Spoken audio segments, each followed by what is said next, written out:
Hello and welcome to MMOFTW for April 20th, 2013. I'm your host, Bill Murphy, and this is the week that was in MMO news. First up, fans of Star Trek Online will be happy to note that pre-orders for the forthcoming Legacy of Romulus expansion are now being taken and come in two different flavors. Players can pre-order the entire Legacy pack for $125, which includes a laundry list of special items, or they can buy the starter pack for a mere $20 that still comes with an impressive list of in-game goodies.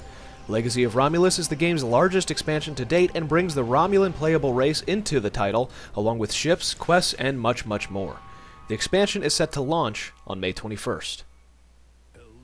Carbine Studios released a pair of fascinating tidbits on the official site this week for WildStar Online. During the first week of closed beta testing, a player decided to break the NDA and posted the patch notes for the world to see. In a rather awesome community move, Carbine also rewarded players and fan sites who refused to discuss the patch by posting the notes on the official site for the world to see themselves. According to Carbine, the offending player has been dealt with, and while not promising to go so far for every NDA breach, the team vowed to keep the fanbase appraised of as much beta news as possible. Transparency is good for the game, after all. To that end, Carbine also posted a retrospective look at the past week's closed beta testing. The article featured a look at the game's deadliest monsters and reminded players that the ultimate goal of beta testing is to actually squash bugs and provide feedback to the ultra-responsive team to create the best play possible for launch. And next up, Red 5 Studios has finally announced that the open beta for the much-anticipated MMO shooter Firefall will kick off on July 2nd. While this seems a long time coming to many players, Red 5 reminded fans that it is utilizing closed beta testing in the old-fashioned way by taking it slowly, listening to player feedback, and making appropriate changes to the game as needed. They're in no hurry. The final features are being prepared for release into the closed beta and will include crafting, progression, specific instances and dungeons, and so much more. Look for more open beta news as July nears. Launch day for Aventurine Studios' Darkfall Unholy Wars finally arrived this week. The game had originally been scheduled for launch in December, but slipped behind schedule due to player feedback. Aventurine took a few extra months to make improvements, and to make the hardcore sandbox environment and gameplay more appealing to customers. According to the dev team, the hope is that the game will last for years and that the PvP envelope will continue to evolve over time and with player feedback.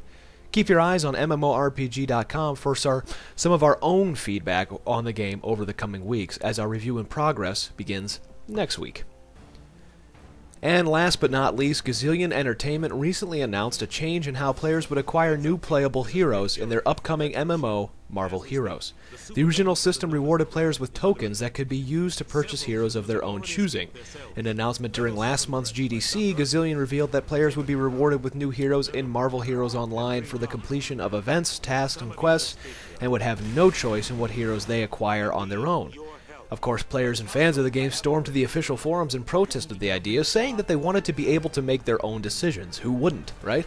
In another fine example of how developers listen to their communities before things get too hairy, Gazillion has reversed that decision and re-implemented the old token system back into Marvel Heroes Beta and, of course, their forthcoming launch. The decision was met with wide approval in the community because, as everybody knows, we players want to choose who we play with. Well, that does it for this week. Don't forget to follow us on Facebook, Twitter, YouTube, and Twitch at MMORPG.com without the dot. You can also find me on Twitter at TheBillMurphy. Thanks for watching, and see you next week. As always, don't let a bad pug get you down.